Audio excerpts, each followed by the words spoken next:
Hello friends, welcome back to Sushil Mishra business classes. आज हम चलते हैं भैया मैक्रो इकोनॉमिक्स के बाद में Indian economy development part B है। इसमें जो चल रहे हैं chapter number first, Indian economy on the eve of independence. बिल्कुल हाँ जी, आज़ादी के समय में जब हमें आज़ादी मिली तो उसके समय में हमारी इकोनॉमी कैसी थी, हमारी भारत की अर्थव्यवस्था कैसी थी, इसके बारे में आज डिस्कस करते हैं। नियरली अबाउट 200 ईयर्स, बिल्कुल हाँ जी, 200 साल तक ब्रिटिशर्स, बिल्कुल हाँ जी, ब्रिटिश गवर्नमेंट बीजी, इन्होंने हमारे ऊपर राज करा। और जब इन्होंने हमारे ऊपर राज करा तो राज कैसे किया, इसमें आप देखेंगे इन्होंने कॉलोनियल स्थापित कर लिया। तो ये कॉलोनियल क्या होता है, चलिए स्टार्ट करते हैं। सबसे पहले आ जाते हैं कॉलोनियल रूल्स के बारे में समझते हैं। कॉलोनियल रूल्स होता क्या है? कॉलोनियल रूल्स वह रूल होता है जहां पर वन कंट्री रूलर होती है और सेकंड उसको मानने वाली होती है कॉलोनी, जिसे हम बोलते हैं। सेकंड जो होती है अदर कंट्री, कॉलोनी होती है। बिल्कुल हाँ जी, सपोज दैट ये आपकी इंडिया है, ये ब्रिटेन था, यहां से ब्रिटिशर्स आए, ब्रिटिश गवर्नमेंट यहां पर आई और इन्होंने धीरे धीरे धीरे धीरे क्या करा, अपनी पूरी तरफ से कॉलोनी बनानी शुरू कर दी और कॉलोनियल बनाया। अब इस कॉलोनियल का मतलब क्या है कि यहाँ पर इकोनॉमिक पूरी तरह से, बिल्कुल हाँ जी, इकोनॉमी पॉलिसी जो भी होगी वो पूरी तरह से गवर्नमेंट के हाथ में आ गई। इस कंडीशन को कॉलोनियल रूल्स कहा गया। यहां बोला गया कि एक कंट्री के ऊपर जब दूसरी कंट्री का, बिल्कुल हाँ जी, पावर आ जाता है उसे हम कॉलोनियल रूल्स कहते हैं। जहां पर दूसरी कंट्री के ऊपर पहली कंट्री क्या करती है, राज करना शुरू कर देती है, अपने रूल्स एंड रेगुलेशन चलाती है, अपने काम करने के तरीके बताती है, सब कुछ अपना सिस्टम सेट कर लेती है। मतलब पॉलिटिक्स से लेकर इकोनॉमिक तक सब कुछ अपना स्थापित कर लिया जाएगा तो उसे हम कॉलोनियल रूल्स कहते हैं। ऐसा ही इंडिया में ब्रिटिशर्स ने करा था। बिल्कुल हाँ जी, ब्रिटिशर्स ब्रिटेन से जब आए इंडिया में तो उन्होंने क्या करा, धीरे धीरे धीरे धीरे अपनी कॉलोनी स्थापित करी, यहीं पर पॉलिटिक्स भी करने शुरू कर दी, यहीं पर रूल्स भी बना लिए, सभी लोगों को क्या करने लगे, टॉर्चर करने लगे, एक्सप्लॉइट करने लगे, बहुत ज्यादा दिक्कतें देने लगे। उसके बाद हमने क्या करा भाई, 200 साल तक जब राज करा, यहां से हमने उन्हें भगा दिया। उसके बाद में हमारी इकोनॉमी कैसी है वो इस चैप्टर में है। अब इसके बाद में आता है स्टैग्नेंट इकोनॉमी। स्टैग्नेंट इकोनॉमी वो इकोनॉमी होती है जो, ध्यान से सुन लीजिए, जो डेवलपमेंट के भैया रास्ते पर चल रही होगी। हाँ, डेवलपमेंट के रास्ते पर चल रही है, लेकिन कैसे, वेरी स्लो, बहुत धीरे, मतलब ना के मुकाबले। क्यों? क्योंकि ब्रिटिशर्स आए तो वो अपने देश में आए थे भाई, भारत में आए तो वो डेवलपमेंट किसका कर रहे हैं, अपना करेंगे, आपका नहीं करेंगे, इंडियंस का कभी नहीं करेंगे। वो यही चाहेंगे कि डेवलपमेंट मेरा ही हो। तो इंडिया का डेवलपमेंट हो रहा था लेकिन बिल्कुल स्लो हो रहा था, उस इकोनॉमी को बोला गया था स्टैग्नेंट इकोनॉमी। बिल्कुल हाँ जी, जब कोई भी देश कहीं आता है तो वहां पर बहुत ज्यादा दिक्कतें, मतलब कोई भी देश किसी दूसरे देश के ऊपर हावी होता है तो बहुत सारी दिक्कतें होने लग जाती हैं। सेम टू सेम यही चीज थी। अब आपका चलता है, आपको ये तो पता चल गया कॉलोनियल रूल्स क्या होता है, लेकिन इससे पहले क्या था भारत में। आ जाइए, feature of Indian economy before colonial rules. Features क्या है, कब, बिफोर कॉलोनियल रूल से पहले भारत कैसा था ये भी तो जान ले, तब तो पता चलेगा कि भैया ब्रिटिशर्स ने आकर क्या क्या कर दिया।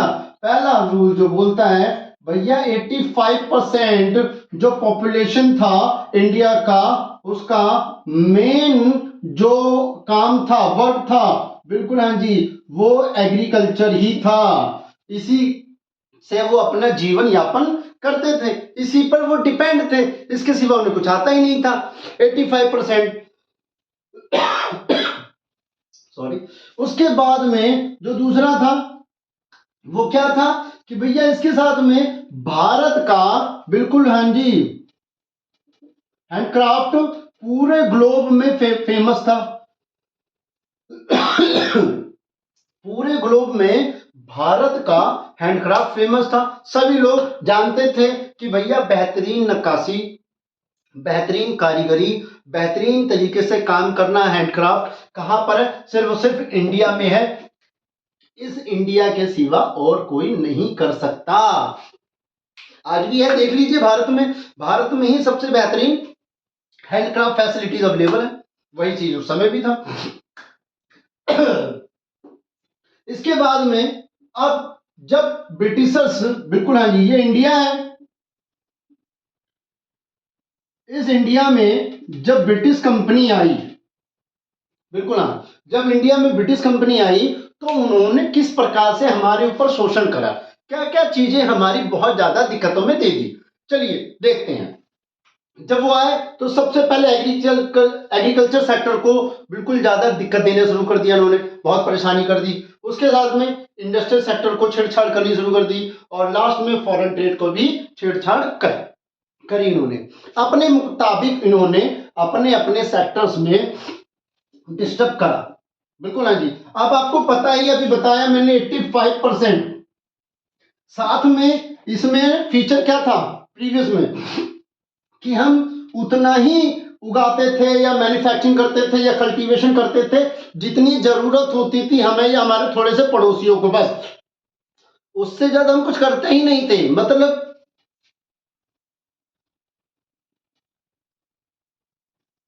सब्सटेंस फार्मिंग, बिल्कुल हाँ जी, जितनी जरूरत है उतना उगाएंगे, उसके सिवा और कुछ नहीं उगाएंगे। एग्रीकल्चर सेक्टर में क्या लेकर आए, चलिए स्टार्ट करते हैं। एग्रीकल्चर सेक्टर में on the eve of independence, on the eve of independence, आजादी के समय में जब ब्रिटिशर्स यहां से गए, हमने यहां से भगा दिया उन्होंने, उनको 57 या 47 से 1947 तक अबाउट ऑफ 200 ईयर्स हमारे ऊपर राज करा।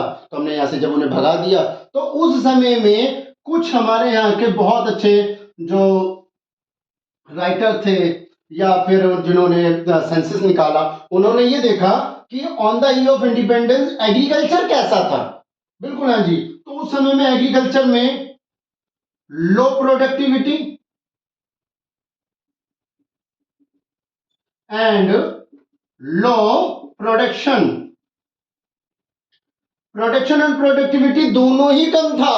मतलब प्रोडक्टिविटी कैपेसिटी बोल सकते हैं आप, वो भी कम था और इसके कारण प्रोडक्शन भी कम था। एग्रीकल्चर बिल्कुल डिक्लाइन हो चुका था। ध्यान से सुन लीजिए, एग्रीकल्चर बिल्कुल डिक्लाइन हो गया था। दूसरा क्या आया, दूसरा यहां पर जो था वो था भैया जमींदारी सिस्टम।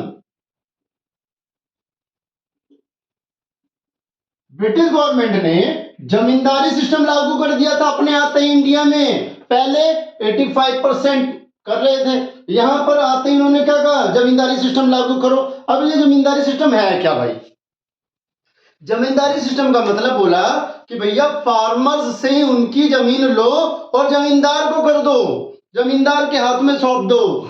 मतलब जमींदार को भी नॉमिनल होल्डर बनाया गया। ध्यान सुनिएगा, जमींदार को भी मेन होल्डर नहीं, नॉमिनल होल्डर बनाया गया। जमींदार से कहा गया कि आप इसकी देखभाल करो, यहां से जितने भी फार्मर्स हों काम कर रहे हो उन सब से आप रिवेन्यू ले लो भैया। क्या लो? रिवेन्यू, जिसे हमने क्या बोला, लगान।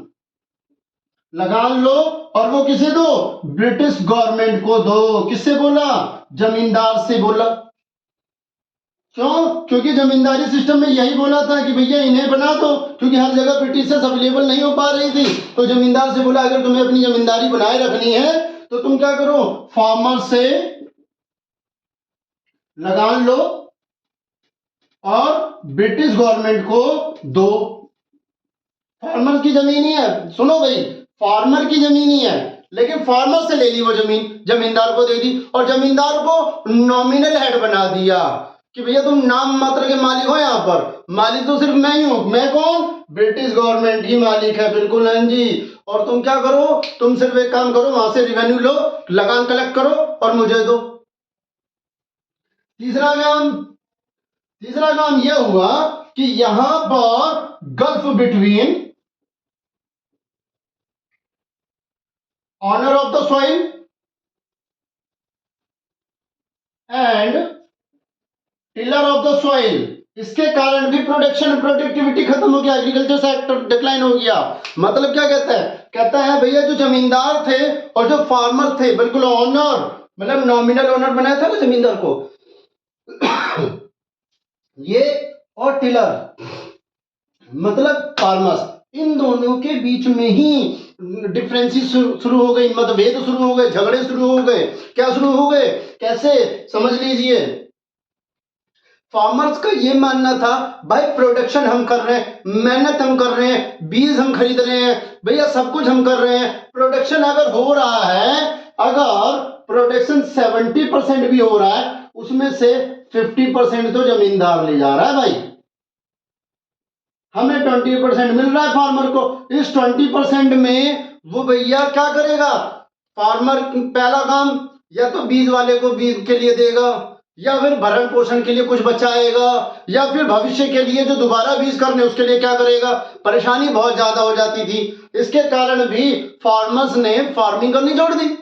दूसरा, जमींदार ये सोच के बैठे थे कि यार जमीन तो मेरी है, इसी पे तो उगा रहा है, इसी पे तो कल्टीवेशन कर रहा है, अगर ये इस पे कल्टीवेशन ही नहीं करेगा तो ये 20% जो खा रहा है ये भी कैसे खाएगा, जमींदार के मन में ये था। तो इसके कारण जो डिफिकल्टीज हुई है, परेशानी खड़ी हुई, इसके कारण भी फार्मर्स ने कल्टीवेशन करना ही बंद कर दिया। भैया जमींदार की जगह फार्मर्स ने ये सोचा ना भैया हम काम करेंगे, फार्मिंग करेंगे, ना कल्टीवेशन करेंगे और ना लगान देंगे, मतलब ना रहेगा बांस ना बजेगी बांसुरी, सिस्टम यही सेट कर दिया यहाँ पर।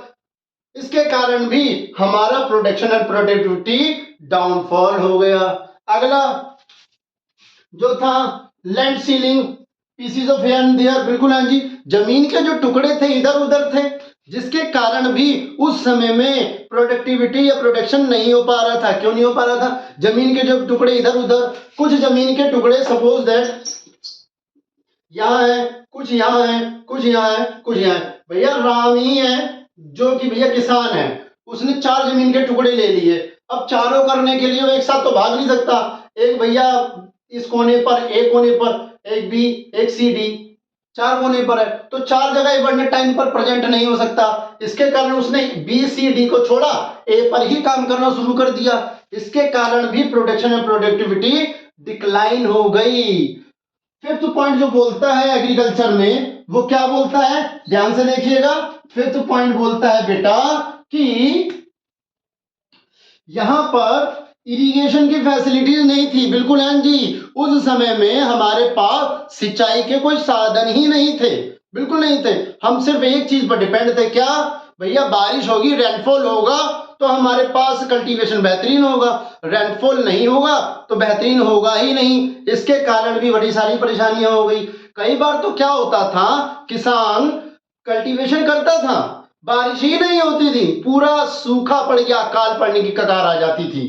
लगान मूवी देखिए ना, देख लीजिएगा, 3-3 साल तक बारिश नहीं हुई भाई, इसी कारण तो लगान मूवी बनी थी। दूसरा क्या हो जाता था, दूसरा होता था कि कई बार तो बारिश इतनी ज्यादा हो जाती थी, अत्यंत ज्यादा, कि भैया जिसके कारण बाढ़ आ जाती थी और फिर भी फसल खराब हो जाती थी। इसके कारण थक हार कर फार्मर ने कल्टीवेशन ही बंद कर दिया। कह रहा भैया इतनी मेहनत से हम बीज लेकर आए, मेहनत करें, बारिश ना हो तो दिक्कत, बहुत ज्यादा हो गई तो दिक्कत। अब भगवान थोड़ी ना तुला हुआ पानी डालेंगे ऊपर से कि भैया तौल के डालो ऊपर से कि कितना चाहिए, भैया कम से कम पानी डाल दो कि हो जाए गुजारा, ऐसा तो होता नहीं था, सिचुएशन कोई अलग थी, बिल्कुल हाँ जी। लास्ट और फाइनल जो बोलता है 6th पॉइंट इसका, वो क्या बोलता है, बहुत इंपॉर्टेंट है भैया, लास्ट पॉइंट एग्रीकल्चर का बहुत इंपॉर्टेंट है। क्या बोला, बोला कि ब्रिटिश गवर्नमेंट ने सब्सटेंस फार्मिंग से फोर्स कराकर कॉमर्शलाइजेशन फार्मिंग की ओर बढ़ा दिया।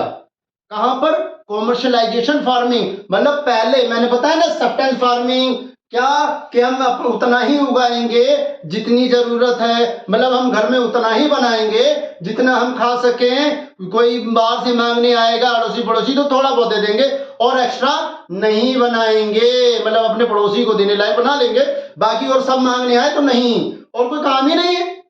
अपना थोड़ा बहुत उगाया, थोड़ा बहुत खाया, सो गए, फिर उगाया खूब, फिर बनाया, खाया, सो गए, यही काम था। लेकिन जब ब्रिटिश गवर्नमेंट आई तो उन्होंने क्या बोला, कॉमर्शलाइजेशन फार्मिंग करो, सब्सटेंस फार्मिंग बंद। मतलब उन्होंने बोला कि क्या करो, कॉमर्शलाइजेशन, ऐसा प्रोडक्शन करो, ऐसा प्रोड्यूस करो या ऐसा कल्टीवेशन करो जिससे क्या हो, पैसा कमाया जा सके।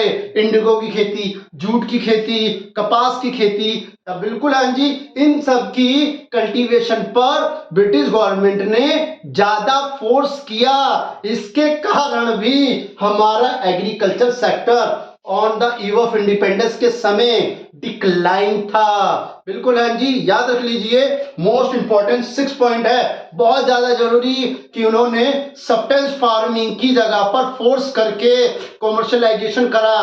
कुछ लोग जो कॉमर्शलाइजेशन की जगह पर सब्सटेंस फार्मिंग करना चाहते थे, उनको बड़े प्यार से समझाया ब्रिटिश गवर्नमेंट, बेटा समझदार हो, इधर आओ, हाँ सर, पढ़े लिखे हो, थोड़ा बहुत है, ज्यादा नहीं है। क्यों? क्योंकि लिटरेसी रेट भी डाउन था भाई। कोई बात नहीं, पहली क्लास पास हो, दूसरी पास, वहां सर पढ़े हैं, दूसरी पहली पास है, गुड। फर्स्ट पुष्ट हो, एक काम करो, क्या फार्मिंग में क्या कर पाओगे, एक टाइम खाते हो, दूसरे टाइम भूखे सो जाते हो, तो क्या करें, ऐसा हमारी सेना में भर्ती हो जाओ। ध्यान सुनिएगा, क्या बोला, बेटा हमारी सेना में भर्ती हो जाओ, 300 रुपया 400 रुपया मिलेगा तुम्हें महीने का, बिल्कुल परिवार के साथ रहोगे और हमारी सुरक्षा में रहोगे। ब्रिटिश गवर्नमेंट ने ये समझाया उन्हें।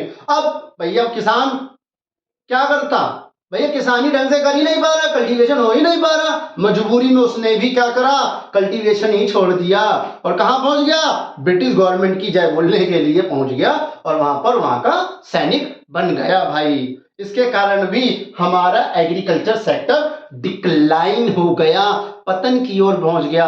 जब ब्रिटिश गवर्नमेंट यहां से 1947 में जाने गई, उस समय में हमारा एग्रीकल्चर सेक्टर बहुत ज्यादा डिक्लाइन था और हम भुखमरी की ओर बढ़ चुके थे। हमारे पास सिर्फ और सिर्फ मोटे अनाज ही थे, जो आपने 11th में डिमांड चैप्टर में पढ़ा होगा। बिल्कुल हाँ जी, normal goods and Giffen goods, बिल्कुल हाँ जी, बहुत मुश्किल से ही गिफन गुड्स भी क्या होते थे, कल्टीवेशन होते थे, ज्यादा गुड्स उस पर भी नहीं हो पाते थे। इसके बाद में स्टार्ट करते हैं इंडस्ट्रीज। समझ, आई होप सबको समझ में आया होगा। Thank you very much.